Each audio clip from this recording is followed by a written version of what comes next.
Hello et bienvenue sur la chaîne Fille Expat, le podcast qui donne la parole à des femmes inspirantes qui ont fait le choix de tenter une nouvelle vie à l'étranger. Je suis Kelly Barichello et je suis partie seule m'installer aux États-Unis puis au Canada il y a maintenant plus de 10 ans.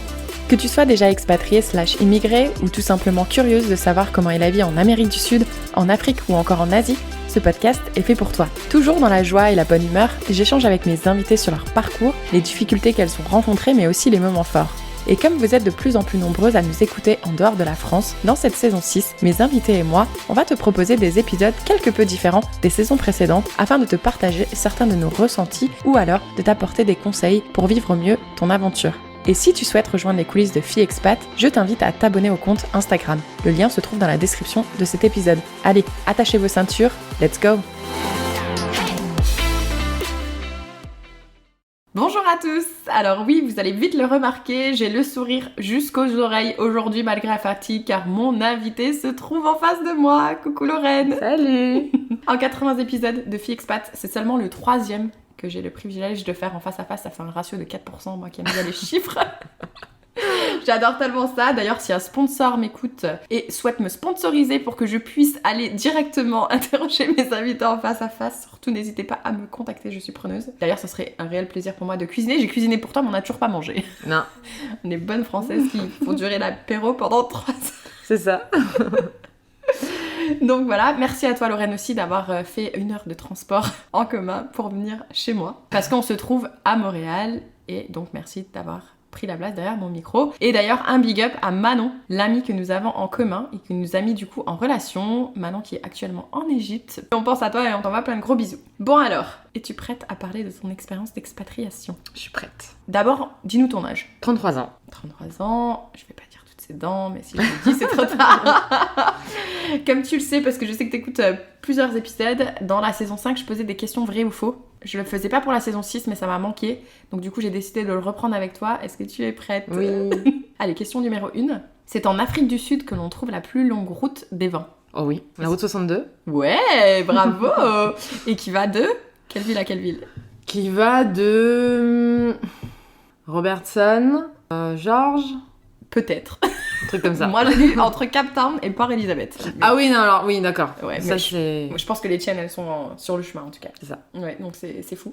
D'ailleurs, moi, je sais que le vin Two Ocean, que j'ai acheté assez régulièrement parce qu'il coûtait pas cher et il était vraiment de bonne qualité. Donc, on parlera de tout ça plus tard. Oui, parce que d'ailleurs, on va parler de l'Afrique du Sud. Pardon, la pâtie.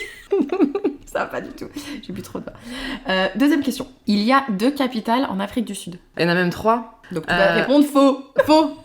Faux. Il y en a même 3. Pretoria, Cape Town et Bloemfontein. Ah, je suis contente que tu l'as dit celle-là parce que j'étais pas sûre de comment ça se prononce. Mais du coup, oui. Bloemfontein qui est juridique. C'est ça. Pretoria qui est administrative et Cape Town qui est législative. C'est ça. Ouais, bravo. Et il y a, tu sais combien il y a de provinces ? 7 9. Bon, ça c'était un petit bonus, hein. T'étais pas obligée de répondre pour ça. Et d'ailleurs, j'étais juste surprise de lire qu'ils ont tous un propre gouvernement. Alors, est-ce que c'est comme au Canada où chaque province a un peu son gouvernement, mais il y a quand même le fédéral qui gère... C'est un peu moins marqué qu'au Canada. Mais oui, effectivement, il y a des différences de provinces en Afrique du Sud, mais ouais, c'est moins marqué qu'au Canada en termes administratifs. Ok. Et toi, du coup, comme on est sur le thème des provinces, t'étais dans quelle province ? J'étais dans le Western Cape, parce que j'étais à Cape Town, qui se situe du coup dans le Western Cape. Ok, super. Et bien, dernière question. Le drapeau actuel de l'Afrique du Sud a vu le jour en 1994. Non, moi je pense pas. C'est plus vieux, je pense. Eh ben non, c'est vrai. C'est vrai. Justement, c'est pour ça que je voulais le signaler parce que je me suis dit, waouh, 1994, ça me paraît tellement proche. Et pourtant, c'est vrai, c'est à l'occasion des premières élections nationales non raciales que le drapeau actuel a vu le jour. D'ailleurs, il est chargé de symboles, donc là je vais lire mes petites notes, parce qu'il rallie à la fois le reflet des éléments de l'histoire du pays et des espoirs de l'avenir. Et Nelson Mandela, bon d'ailleurs lui il mérite un propre épisode à lui-même, mais il disait que ce drapeau représentait l'évolution historique de l'Afrique du Sud. Et pour info, d'ailleurs je vous invite à aller voir le drapeau, je le mettrai sur Instagram également, mais le noir symbolise le peuple présent sur les terres avant la colonisation. Le jaune or représente les ressources naturelles de la terre comme les diamants Et le bleu et le rouge sont les colonisateurs néerlandais et anglais. J'ai jamais parlé des drapeaux aussi de temps en temps. Ouais. Je pense que tu le sais. Maintenant, je vais te laisser la parole parce que moi, ça fait 1 heure que je lui raconte ma vie et que je ne sais absolument rien d'elle. Et pourtant, elle est chez moi. Donc maintenant, c'est à ton tour. Je te laisse la parole. Si tu peux revenir en arrière et nous parler de Lorraine, qui elle était, d'où elle vient, qu'est-ce qu'elle a fait comme études, de quelle famille, etc. etc. Ok. Ben déjà, en fait, je pense qu'on peut commencer par l'envie de bouger. Se manifeste tout de suite. J'ai déménagé tous les 3 ans avec mes parents quand j'étais de ma naissance jusqu'à ce que je devienne indépendante. C'est dans le cadre du travail de ton Ouais, tes mon parents père travaillait chez EDF. Ok. Du coup, on déménageait à peu près tous les 3 ans. On allait en province, on revenait en région parisienne, on allait en province, on revenait en région parisienne. Donc voilà, m'attacher à des lieux et des gens, c'était déjà pas mon cas. Donc, Parce que j'allais dire, c'est pas dur quand même, t'avais des frères et des sœurs? Non, je suis fille unique. Ah, t'es fille unique? Oui. Mais ça devait être un peu compliqué, non? Quand t'es petit, c'est pas très grave en fait. Bon après ils sont attachés à ce que je fasse tout mon collège par exemple au même endroit et après j'ai fait tout mon lycée au même endroit. Mais ça m'a jamais trop dérangée. Moi j'aimais bien le changement et du coup j'aime toujours le changement. Donc c'est là que les expatriations commencent. J'aime bien parce que t'as dit tous les 3 ans, non? Oui. Moi je parle du syndrome des 3 ans, t'as déjà entendu parler? Ah non? Non, tu verras dans certains épisodes j'en parle où je dis je pense qu'il y a un syndrome des 3 ans où quand t'es expat au bout de 3 ans tu commences à te dire il faut que je bouge et là tu me dis tous les 3 ans. Donc voilà, ça confirme. Bon c'est ça, c'était le contrat. Bah vous c'était le contrat ouais mais du coup tu verras dans 3 ans t'auras envie de partir. Ah ouais? Bah du coup c'est pas le cas pour l'Afrique du Sud. C'est vrai. Donc c'est marrant. Après je fais des études, je savais pas trop quoi faire dans ma vie. Je fais des études très générales, très généralistes. Je fais une école de commerce et l'école de commerce m'amène à devoir faire des stages et je profite de ces stages pour partir à l'étranger, j'en profite. Parce que le voyage aussi faisait bien partie de tous les ans. Avec mes parents, on allait partir, on faisait un grand voyage. Donc ça, j'avais l'habitude. Donc dans les stages que j'ai pu faire, j'en ai fait un au Maroc, un en Australie, un au Canada. Et je découvre en fait au fil de mes stages le petit milieu des agences de voyage à l'étranger. Des agents locaux en fait. On appelle ça des agences réceptives parce qu'on reçoit les clients à destination.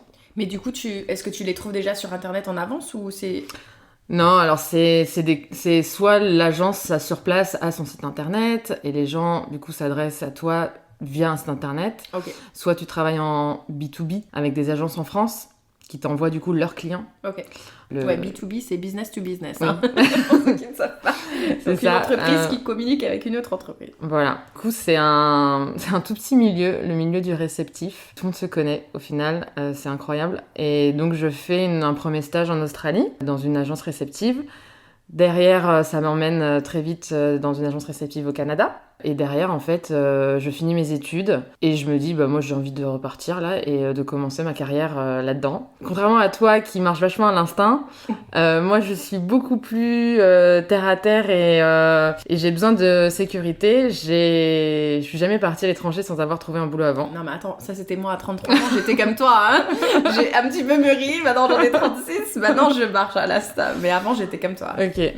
Donc à la fin de mes études, je cherche un job dans le milieu des réceptifs à l'étranger et je me retrouve en Afrique du Sud. Voilà. Et est-ce que tu te souviens du moment où justement tu as cette opportunité? Est-ce que tu en avais d'autres ou t'avais que l'Afrique du Sud? J'en avais d'autres, j'avais été contactée par le Mexique, mais je crois que l'Afrique du Sud, en fait, comme c'était un réseau d'agences, l'Afrique du Sud a tout de suite dit on veut l'embaucher, donc laissez-la moi.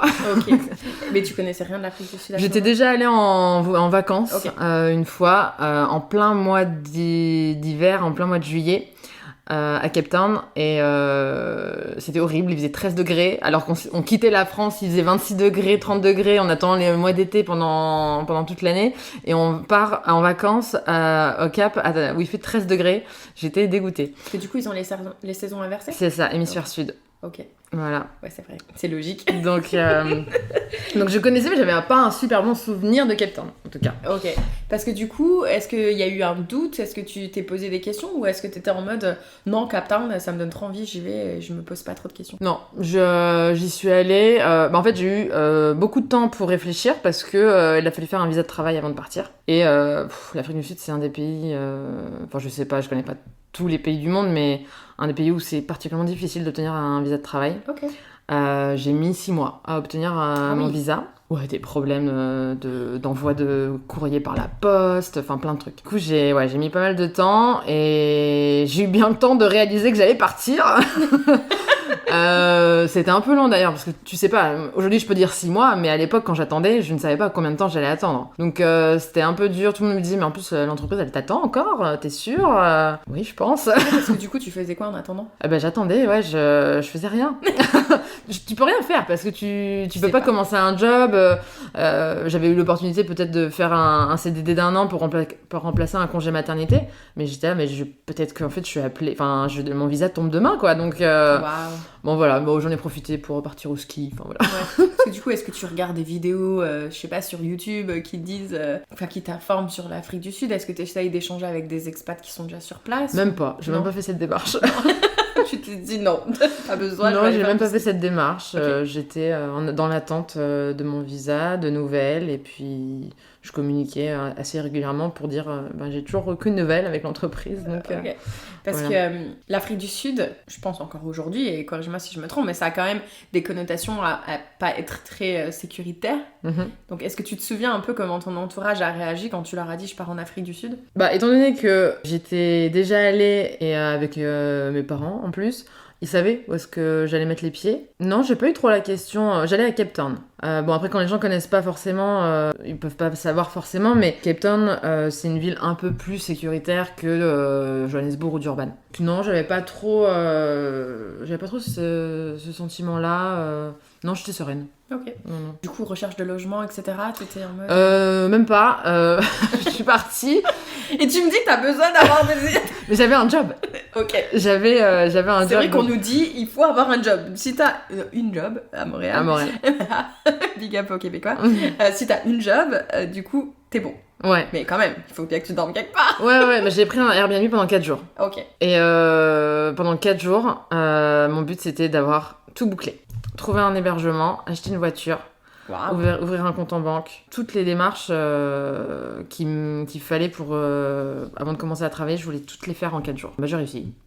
Trop bien. J'ai réussi, j'ai trouvé une coloc, j'ai acheté une voiture, j'ai ouvert un compte en banque et j'étais l'esprit libre pour commencer à travailler. Ouais, parce que du coup, venant de France, est-ce que c'est facile de faire tout ça? Alors, déjà quand t'as un visa de travail, c'est obligatoire. Un touriste peut pas ouvrir un compte en banque. Par contre, c'est le fameux, il faut une preuve d'adresse. C'est un peu le serpent qui se mord la queue parce que pour louer un logement, on veut s'assurer que t'as un compte en banque, mais pour ouvrir un compte en banque, on veut que t'aies une preuve d'adresse.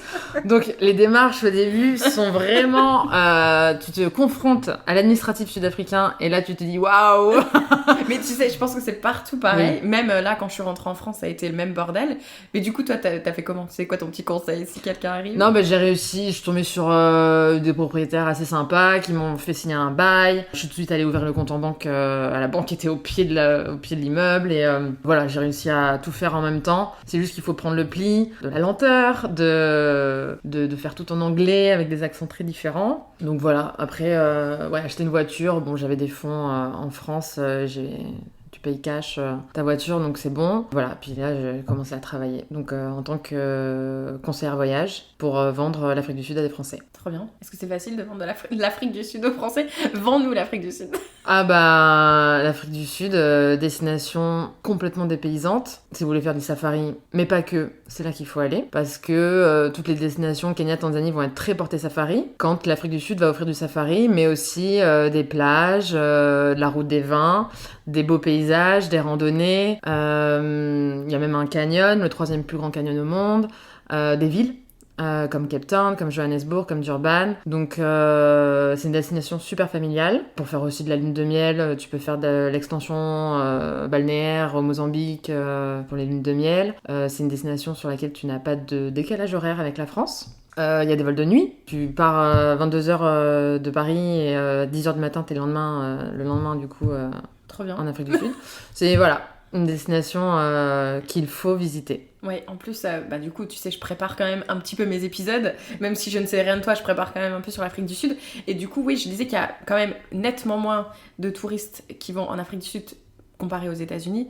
Mais du coup, j'entendais que le pouvoir d'achat en Afrique du Sud, il est quand même meilleur parce que du coup, tu peux aller dans des restaurants, bien manger et boire du bon vin et tu t'en sors pour 2 ou 3 personnes pour 60 €. Est-ce que tu confirmes? Ah, complètement. Ouais. Pour un touriste, Pour un Européen, l'Afrique du Sud va vraiment pas être cher. Le taux de change est si intéressant que, et encore, le rand, donc la monnaie locale, s'est dévalué. Donc, je suis restée 7 ans en Afrique du Sud. Dans mes 7 ans, j'ai connu un taux de change qui a monté, qui a descendu. C'est hyper volatile, le rand. Du coup, ça devient de moins en moins cher pour un Européen de voyager en Afrique du Sud au fil des années, parce que le rand se dévalue. Du coup, oui, quand t'es européen et que tu voyages en Afrique du Sud, rien ne coûte cher. Quand tu vis là-bas, que t'as un contrat local, que t'es payé en rand, bon, la vie peut vite ressembler à une vie dans une ville en France, bon, pas Paris, mais voilà, une grande ville en France. Les rapports sont un peu les mêmes quand t'es payé localement, quoi. Ok, ouais, c'est ce que j'allais te poser comme question, parce que du coup, si tu prends ton ratio de ce que tu gagnes, mais une fois que tu payes ton loyer, que tu payes ton assurance voiture, etc. Est-ce que du coup tu te retrouves proche de zéro ou t'as quand même suffisamment de quoi sortir, de quoi profiter, de voyager, etc. Tout dépend de ton salaire, mais ce qui est surtout bien, c'est que faire ses courses ou aller au restaurant, ça coûte pareil. Ça coûte super cher de faire ses courses en Afrique du Sud, alors qu'au restaurant, ça coûte... en fait, la main-d'œuvre coûte pas cher. Donc, au restaurant, c'est vraiment pas cher. Au restaurant, comme tu dis, hein, tu t'en sors, tu manges très très bien. 60 €, là, c'est limite gastro. Oui, oui, il parlait que justement c'était un resto assez ouais, classe. Ouais. Il y a beaucoup de restos très gastronomiques là-bas, qui pour un Européen, on paierait 3 fois le prix. Wow. Ouais, t'as des très très bons restaurants et ça coûte vraiment rien pour un Européen quand il ramène ça en euros, quoi. Wow. Et du coup, ça fait longtemps que j'ai pas posé cette question, mais là j'ai envie de te la poser. Est-ce qu'il y a un moment donné, pendant que t'étais là-haut, au début, au milieu, vers la fin, peut-être pas la fin, parce que à mon avis t'es partie pour une raison, mais est-ce que tu t'es dit, putain, qu'est-ce que je fous là ? Au début, ouais. Au début, quand c'est un peu dur au boulot, parce que le boulot a été un peu dur au début, je suis arrivée, c'était vraiment en mode start-up. On travaillait depuis l'appartement de mon patron. On était 2. C'était un peu dur au début, j'avais un peu de mal à me faire des amis. Dans ma coloc, ça se passait pas très bien. Les mois d'hiver... Alors, les mois d'hiver, bon, je suis au Canada. Tout le monde me dit tu vas voir la neige, mais les mois d'hiver en Afrique du Sud et notamment au Cap sont très longs. En fait, Cape Town, c'est une telle ville d'outdoor. Il y a tellement de choses à faire à l'extérieur. Tout est fait tout est fait en étant dehors. Que du coup, quand tu te retrouves pendant les mois d'hiver qui sont donc de juin à octobre, les journées sont longues, c'est pluvieux. Et puis alors, c'est très très mal isolé. Les maisons, tout est très mal isolé. Il n'y a pas de chauffage, il n'y a pas de double vitrage. Donc t'as froid tout le temps. Ah. J'ai jamais eu aussi froid de ma vie en Afrique du Sud. C'est vraiment, je fuyais sur la fin de mon expatriation là-bas. Tous les mois d'hiver, je passe, du coup, en plus, hémisphère sud, tu pars en Europe.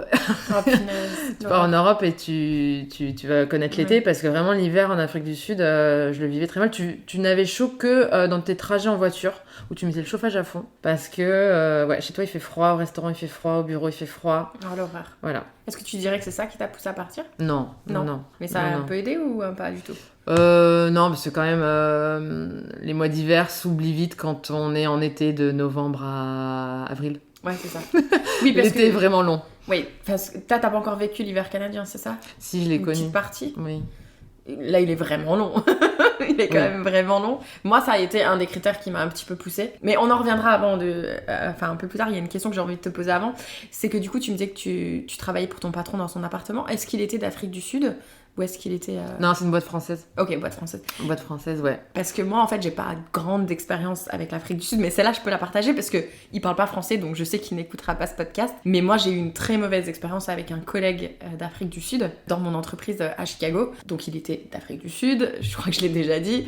Très intelligent, mais très, très, très hautain, très sûr de lui. Et parfois, il était vraiment très irrespectueux dans sa façon de parler. Et quand on était une femme... Oh mon Dieu. Moi, il m'a même déjà... En plus, il est vraiment trop con. Parce qu'il m'a envoyé des mails que j'ai fini par imprimer. En fait, je me dis, il est con parce qu'il est en train de... Enfin, tout est digitalisé. Moi, je peux en faire ce que je veux.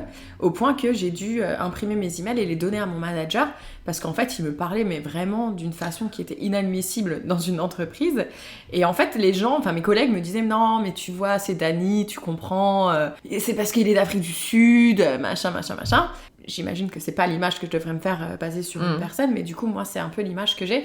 Et j'avais eu une proposition en Afrique du Sud, et la façon dont il me parlait, je me suis dit, jamais j'irai en Afrique du Sud. En fait. Ah ouais. Ouais, parce que je me dis, si c'est pour être face à des hommes comme ça. Après, moi, j'étais dans le milieu de la sidérurgie. Ouais. Donc, tu vois, moi, quand j'avais une proposition en Afrique du Sud, du coup, c'était dans le milieu de la sidérurgie. Je me dis, si maintenant je me retrouve entourée de mecs comme Dani, je vais me tirer une balle au bout d'une semaine. Donc, j'ai même pas trop envisagé longtemps l'Afrique du Sud. Mais c'est dommage parce qu'au final, je me suis fait une image basée sur une personne et qui était totalement fausse. Oui, je pense que comme nous, on peut ne pas être très fiers non plus de certains étrangers qui rencontrent des Français très hautains. Donc, oui, t'es juste pas tombé sur la bonne personne. Mais tu vois, quand tu m'as dit un mec horrible, très hautain, j'allais te dire, c'était un blanc. Oui. Ouais, c'était un blanc. J'en étais sûre. Ouais. Là-bas, donc là, c'est vraiment, je parle de mon expérience propre.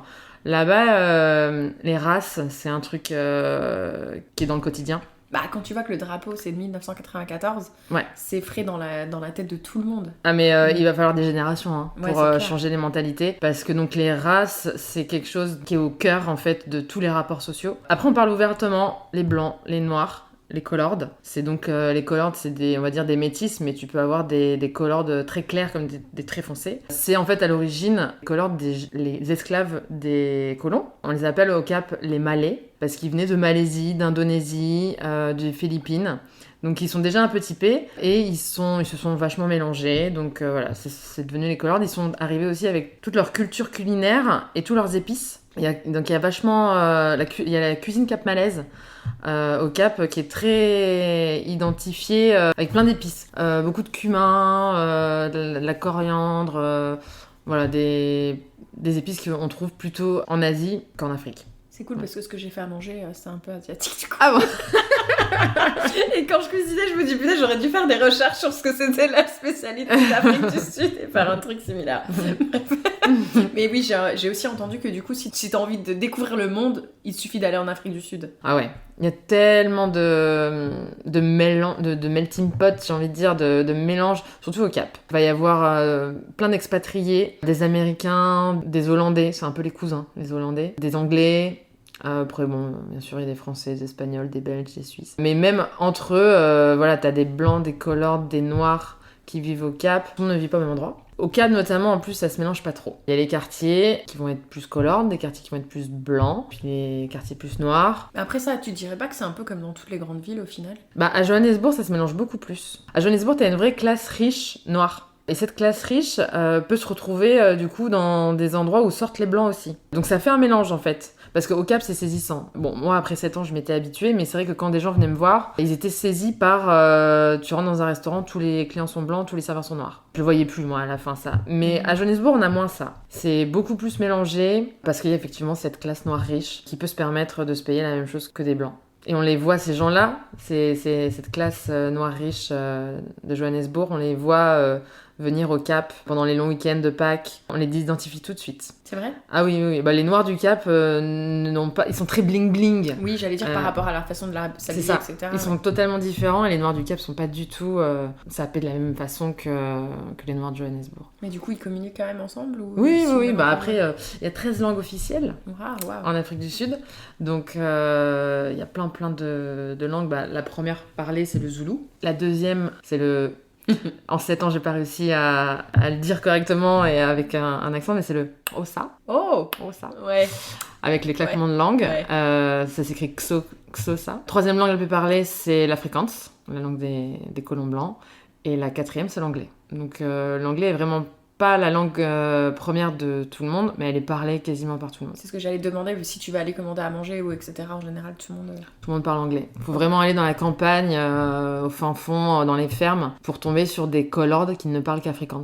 Parce qu'il y a toute une génération de colordes, notamment de colordes, qui ont été forcés d'apprendre l'Afrikaans à l'école pendant l'apartheid. Et c'est quelque chose... j'avais des collègues colordes, ils rejettent complètement la langue afrikaans. Ils la parlent entre eux adultes, mais ils ne l'apprennent pas à leurs enfants. Ils parlent en anglais à leurs enfants. Et à l'école, ils sont à l'école anglaise. Enfin, ils sont à l'école et ils parlent anglais aussi. Donc ils rejettent complètement, mais je comprends, cette langue qu'ils ont été forcés d'apprendre. Ouais, vaut mieux à un moment donné peut-être oublier tout ça. Donc ça passe par la façon de parler. Comment ça se passait pour toi du coup? Donc là t'es arrivé, maintenant tu travailles, etc.